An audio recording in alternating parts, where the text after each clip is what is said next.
பெற்றோர்களுக்கு பணிவிடை செய்வதை அல்லாஹ் நபித்துவத்துடைய ஒரு கடமையாக ஆக்கினான்.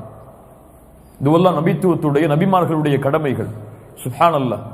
ஒரு நபிக்கே அல்லாஹ் பெற்றோர்களுக்கு பணிவிடை செய்வதை கடமையாக்கினான் என்றால் இந்த தன்மை அவர்களுடைய சிஃபத்தில் அவர்களுடைய ஹுல்கில் வர வேண்டும் என்று அல்லாஹ் விரும்பினான் என்றால் நாம் எல்லாம் யார்?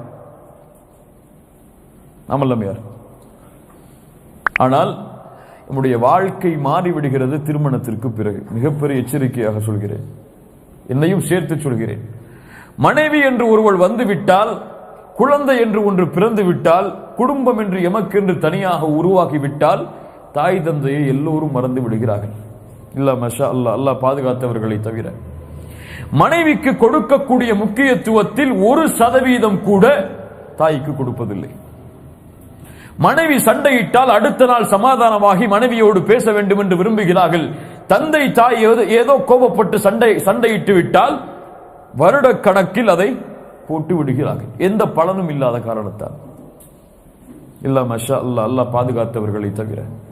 சொத்துக்காக, காசுக்காக தந்தை சம்பாதித்து சேர்த்து வைத்த சொத்தை தான் அனுபவிக்க வேண்டும் என்பதற்காக இன்று முஸ்லிம் சமூகத்தில் 180 குடும்பத்தில் இந்த பிரச்சனை உண்டு. இல்ல மஷா அல்லாஹ், அல்லாஹ் பாதுகாத்தவர்களை தவிர.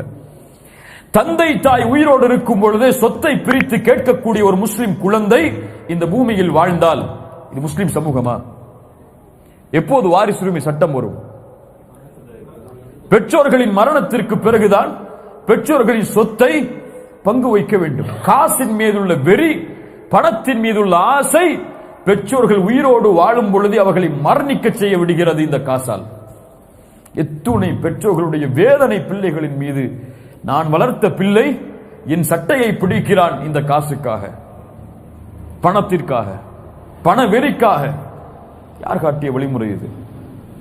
எந்த சமூகம் இப்படி உருவாக வேண்டும்? அல்லாஹு அக்பர். எத்துணை பெற்றோர்களுடைய வேதனை இன்று பெண் குழந்தைகளை திருமணம் செய்து கொடுக்கும் பொழுது தன் சொத்தில் ஒரு பெரும் பகுதியை பெண் பிள்ளைக்கு கொடுத்தால்தான் ஒரு ஆண் மகன் திருமணம் செய்வதற்கு தயாராகிறான் சில ஊர்களில். யார் சம்பாதித்த சொத்து அது? அந்த பெண் சம்பாதித்த சொத்தா? உரிமையாக கேட்பதற்கு அடுத்தவரின் சொத்தில் ஒரு சூறையாட விரும்பக்கூடிய ஒரு ஆண் மகன் இந்த சமூகத்தில் வாழ்கிறான் என்றால் தௌஹீதை கூறி அல்லது சலஃப் மன்ஹஜை கூறி அல்லது அகீதாவை கூறி அல்லது கொள்கையை கூறி என்ன பலன்? அடுத்தவருடைய உரிமையில் ஒரு அணுவை எடுத்தால் கூட நாளை மறுமையில் அரிகண்டங்களாக மாற்றப்படும் இருக்கும்போது தன் பிள்ளைக்காக, தனக்காக, தன்னுடைய பிள்ளைகளுடைய சரி பங்கிற்காக ஒரு பெற்றோர் சொத்தை சேர்த்து வைப்பார்கள். இந்த ஆண்மகன் வந்து இதை உங்களுடைய மகளுடைய பெயரில் எழுதி கொடுத்தால் தான் நான் திருமணம் செய்வேன் என்று சொல்லுவார். இப்படி நிர்பந்தமாகி பெற்றோர்களை விரும்பி அதை சேர்த்து கொடுக்கக்கூடிய காலமாக இது மாறிவிட்டது. அவ்வளவுதான். யாரும் விருப்பத்தோடு இதை ஆரம்பிக்கவில்லை. இது வழக்கமாகி வேறு வழி இல்லை. கொடுத்தால்தான் திருமணம் இந்த ஊரில், இல்லை என்றால் வெளியூரில் பெண் ஆண்மகன் தேட வேண்டும், கிடைக்கிறது, அல்லது நம்முடைய ஊருடைய வழக்கத்திற்கு ஒத்து வராது என்பதற்காக முடிக்கிறார். என்ன செய்வது? இந்த சமூகத்துடைய பலரை கொள்கையை மாற்ற விரும்புகிறோம், குணத்தை மாற்ற விரும்புகிறோம். ஆனால் கலாச்சாரம் என்று வரும் பொழுது பலர் தடுமாறுகிறோம், பலர் தோற்று விடுகிறோம். அந்த விஷயத்தில் உண்மை அதுதான். பலர் அதில் தோற்று விடுகிறோம். தூதருக்கு அல்லாஹ் இட்ட கட்டளை என்ன தெரியுமா? ஜைனபை யார் மணம் முடித்தார்கள்? ஜெயிதுக்கும் ஜைனப் அவர்களுக்கும் விவாகரத்து என்று வரும் பொழுது அல்லாஹ் ரப்புல் ஆலமீனுடைய கட்டளை, ஜெயித் ஜைனபை விவாகரத்து செய்து விட்டால் அலைஹிஸ்ஸலாம் ரலியல்லாஹு அன்ஹா நீங்கள் மணமுடியுங்கள் என்று. தூதர் அஞ்சினார்கள் மணம் முடிப்பதற்கு. ஏன் அஞ்சினார்கள்? வளர்ப்பு மகளின் மனைவியை திருமணம் செய்வது அவர்கள் விவாகரத்து செய்ததற்கு பிறகு ஐயாமுல் ஜாஹிலியாவுடைய கலாச்சாரத்தில் மகளை திருமணம் செய்வதற்கு சமம். தூதர் பயந்தார்கள். அல்லாஹ் கூறுகிறான், நபியை பார்த்து அல்லாஹ் கேட்கிறான், நபியே மக்களை பயப்படுகிறீர்களா இதை செயல்படுத்துவதற்கு?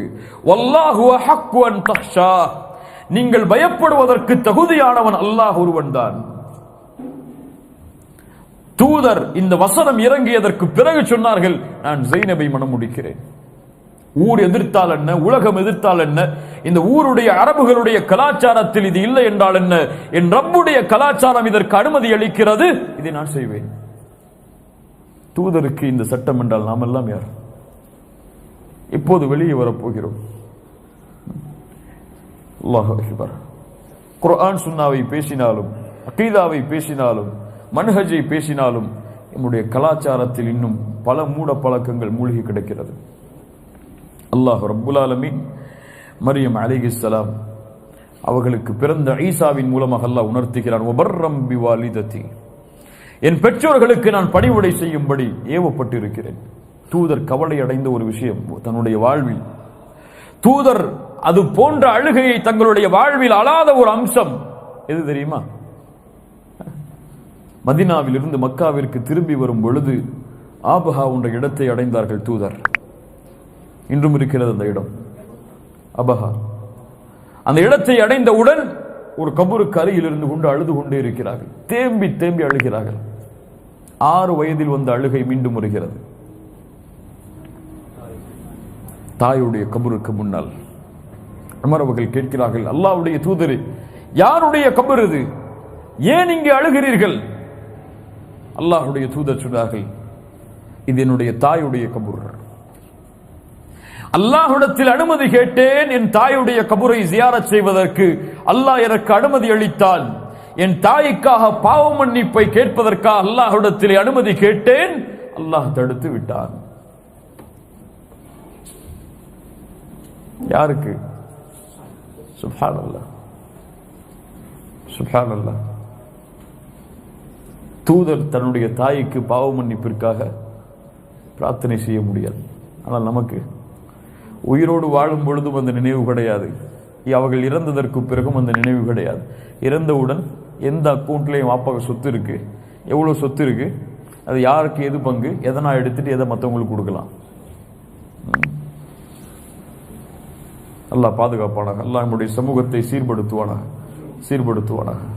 அல்லாஹ்வுடைய தூதர் ஸல்லல்லாஹு அலைஹி வஸல்லம் சொன்னார்கள், நாளை மறுமையில் ஒருவருடைய அந்தஸ்தை உயர்த்தி கொண்டே இருப்பான் அல்லாஹ். அவன் கேட்பான், யா அல்லாஹ், நான் என்ன அமல் செய்தேன்? இதுவெல்லாம் நான் செய்யாத அமல்களாயிற்று, எனக்கு எப்படி இந்த அந்தஸ்துகள் உயர்கிறது? அல்லாஹ் கூறுவான், உன் மகன் உனக்காக செய்த பிரார்த்தனை, உங்களுடைய பிரார்த்தனை உங்களுடைய பெற்றோர்களுடைய அந்தஸ்தை சொர்க்கத்திலே உயர்த்தும். நீங்கள் உங்களுடைய பெற்றோர்களுக்காக பிரார்த்தனை செய்தால்தான், நீங்கள் உங்களுடைய பெற்றோர்களுக்கு பணிவிடை செய்தால்தான் உங்களுக்கு வளரக்கூடிய குழந்தையும் உங்களுக்கு பணிவிடை செய்யும். இல்லை என்றால் எப்படி நீங்கள் நடந்தீர்களோ அப்படித்தான் நடப்பீர்கள். எந்த வேதனையை இப்போது உங்களுடைய பெற்றோர்கள் வயதான காலத்தில் அடைகிறார்களோ அதே வேதனையைத்தான் நீங்களும் வயதான காலத்தில் அடைவீர்கள். பல கணவன் தங்களுடைய மனைவிக்கு இந்த பணிவிடை செய்வதற்கு வாய்ப்பளிப்பதில்லை. அவர்கள் அல்லாஹ்வை அஞ்சிக் கொள்ளட்டும். தாயுடைய வீட்டிற்கு செல்லுவதற்கு, தாய்க்கு உடல்நிலை சரியில்லை என்றால் அவர்களோடு உட்கார்ந்து கவனிப்பதற்கு, தன்னுடைய தாய்க்கு கொடுக்க வேண்டிய முக்கியத்துவத்தை கொடுக்குமாறு வலியுறுத்துகிறார்கள். ஆனால் மனைவியுடைய தாய் என்று வரும்பொழுது இரண்டாவது தரம் பார்க்கிறார்கள். அவர்கள் அல்லாஹ்வை அஞ்சிக் கொள்ளட்டும்.